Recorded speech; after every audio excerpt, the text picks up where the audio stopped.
That's nasty. Welcome back, guys. It is your boy Chuck Nasty on Fantasy Football. Semi-finals of the Fantasy Championships this week. So we're doing the start sit. I know this video is coming out a little late this week. I'm still in my work clothes. I'm running late. I haven't eaten dinner yet, and the game starts in approximately 5 minutes. So we're going to run through some start sit for your roster for week 15 to help get you into that championship game. As always, if you're new to the channel, drop a subscription to the channel. Ask me any question about your specific roster. We will get it squared away, and you will be in a better position to make money this year.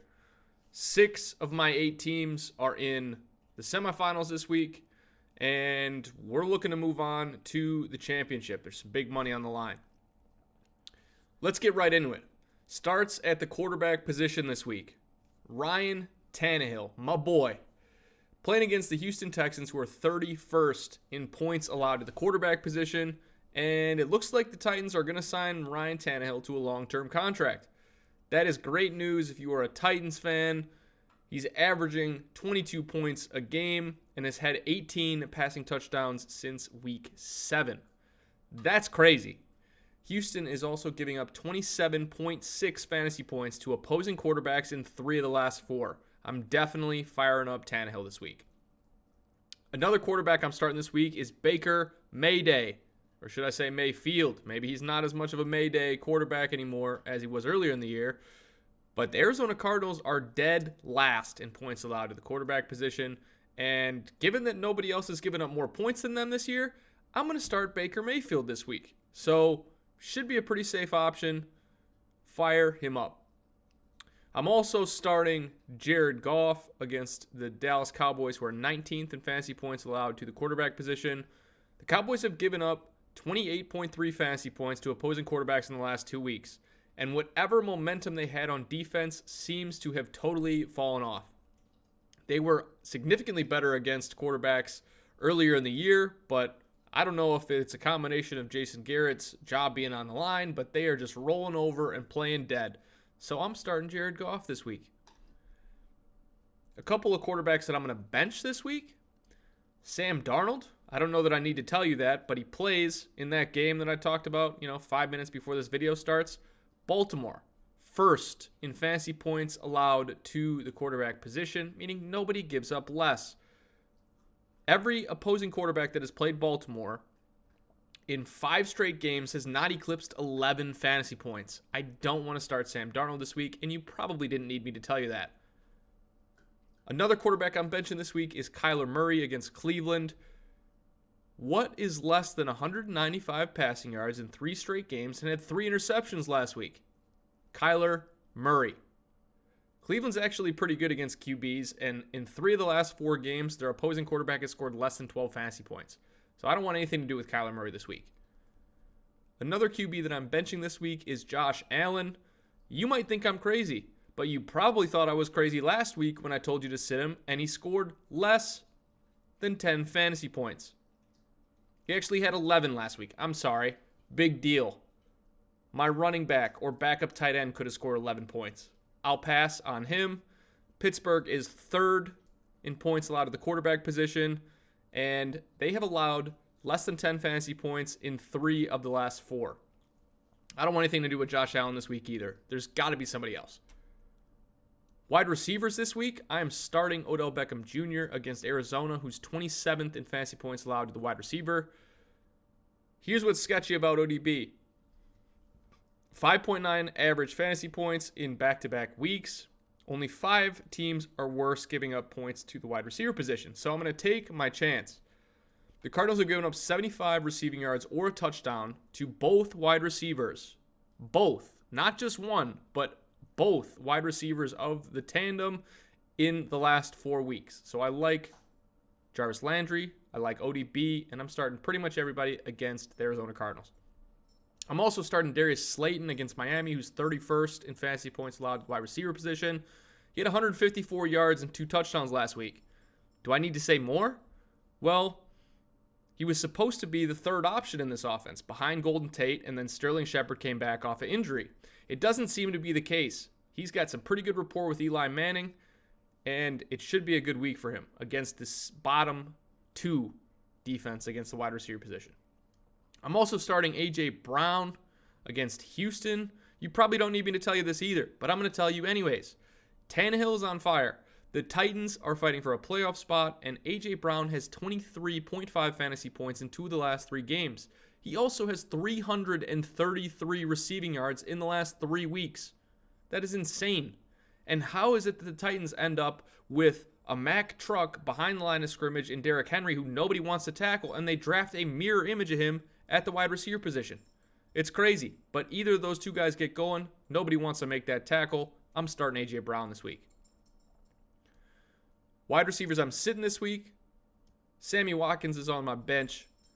I'm just kidding. He ain't on my bench because I don't own any of them. This guy is a schmuck.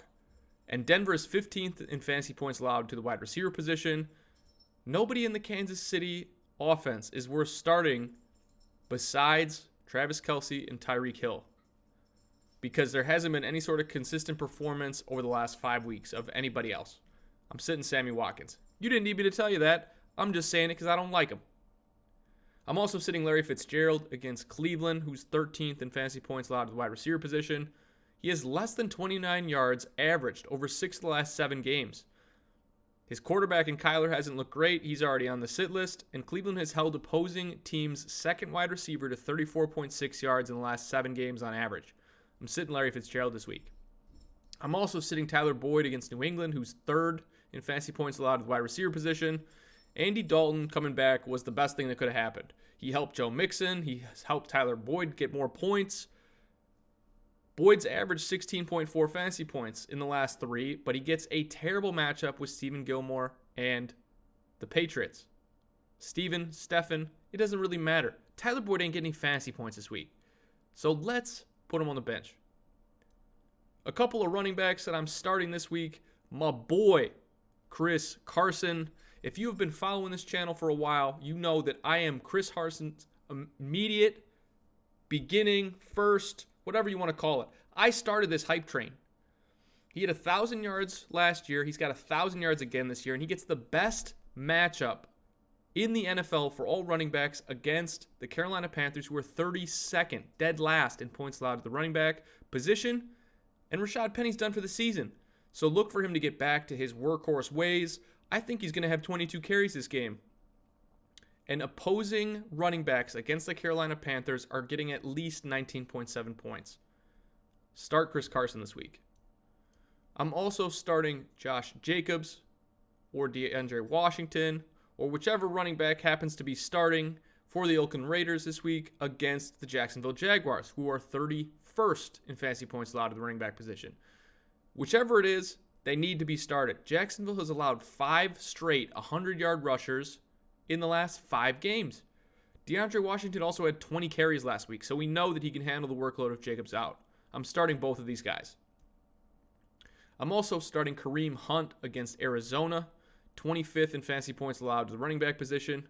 Since Kareem Hunt came back from suspension, he's the 12th highest scoring running back in fantasy, and he hasn't scored less than 11.8 points. Also, Arizona is allowing opposing running backs to get 48 receiving yards in 4 of the last 6 games. Start Kareem Hunt this week. I'm also starting Phillip Lindsay against Kansas City, who's 28th in fantasy points allowed to the running back position. The defense is not the same as what it was at the beginning of the year. Apparently they could stop the run then, couldn't stop the pass then, but it's flipped. Running backs are scoring points and wide receivers are not.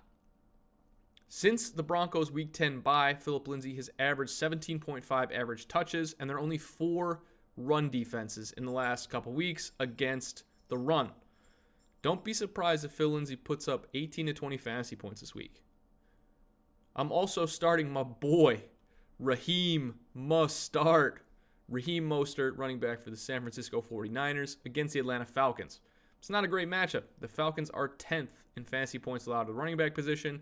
But over the last 3 weeks, Raheem Mostert has averaged 22 fantasy points per game. That's insane.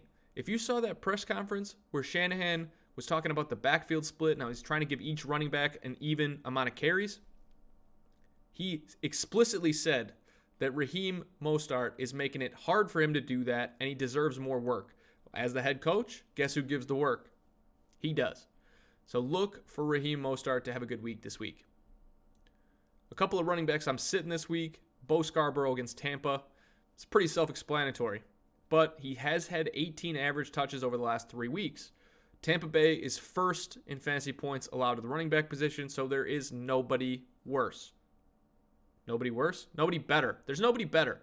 They are the best, so you don't want to start them. They can't stop much, but they can stop the run, so I'm not starting Bo Scarborough this week. I'm also sitting Devin Singletary against the Pittsburgh Steelers, who are 5th in fantasy points allowed to running back position. Singletary's averaged 16.4 fantasy points over the last 3 games. But the Steelers are sneaky good against opposing running backs. And Minkah Fitzpatrick has helped this defense tremendously. They haven't given up a single rushing touchdown to opposing running backs since week 5. I'm sitting Devin Singletary this week. A couple of tight ends to start this week. Tyler Higbee at Dallas, who's 22nd in fantasy points allowed to the tight end position. In the last 2 weeks, Tyler Higbee has averaged 21.1 points and had over 100 receiving yards in both of those contests. He's also averaging 9.5 targets. So Jared Goff loves his tight end, and Gerald Everett hasn't returned to practice. So Higbee should be a safe option this week. There are only 10 teams worse than Dallas at giving up points to the tight end. I'm also starting Noah Fant against the Kansas City Chiefs, who are 15th in fantasy points allowed to the tight end position. He had 113 yards and a touchdown last week. Kansas City's kind of a middle of the pack in matchup, but they're significantly better at covering their wide receivers than they are opposing tight ends. So if the Broncos are going to throw the ball, it's probably going to Noah Fant. But my money is on the Broncos running the ball if they want to have any shot at winning this game. I'm also starting Ian Thomas against Seattle, who's 25th in fantasy points allowed to the tight end position. He has 10 targets last week for 16.7 fantasy points. If Greg Olsen is not cleared to come back, you need to start Ian Thomas this week. Seattle is 25th. Look for a big game. A couple of tight ends I'm sitting this week. Ryan Griffin against Baltimore. That game has already started, so hopefully you didn't start him. They are 2nd in fantasy points allowed at the tight end position, so they're pretty dang good. There's only one team better. He's had 17 receiving yards over the last 3 weeks, and he's banged up. There's no reason to risk putting Ryan Griffin in your championship semifinals. Put him on the bench. I'm also sitting Mark Andrews against the New York Jets, who are 7th in fantasy points allowed at the tight end position. This one might burn me, but I don't think so. Some people are going to have to roll the dice, and I'm not one of them. It's a situation to avoid if you can, because 6.5 fantasy points or fewer in 3 of the last 6 games, the Jets are actually sneaky good against the tight end position, giving up the 7th fewest points. So there are only 6 teams that are better at covering the tight end. I'm going to take my chances with somebody else. But if you have to roll them out there, best of luck to you. We're going to go over the matchups for this week. And I'm going to pick my picks for my pick and pool. And then I'm going to go watch some football myself and wish you guys the best of luck. Of the game tonight, pretty obvious. Baltimore. I have Kansas City at home against Denver because there's nowhere tougher to play than Arrowhead. Philadelphia on the road against Washington. This might be a toss-up at this point. Philadelphia looks so bad. I'm taking Tampa Bay on the road against Detroit. New England on the road against Cincinnati. Seattle on the road against Carolina. The Giants at home against Miami. Tennessee at home against Houston. Green Bay at home against Chicago. The Chargers at home against Minnesota. That one might be a coin flip too. I'm also taking Oakland at home against Jacksonville. Cleveland on the road against Arizona.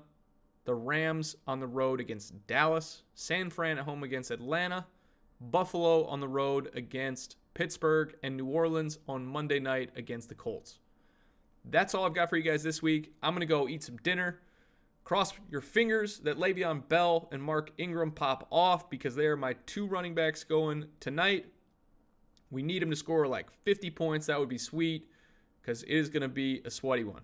Best of luck to you. Don't forget to subscribe to the channel, and we will continue with fantasy advice every single week. Good luck this week.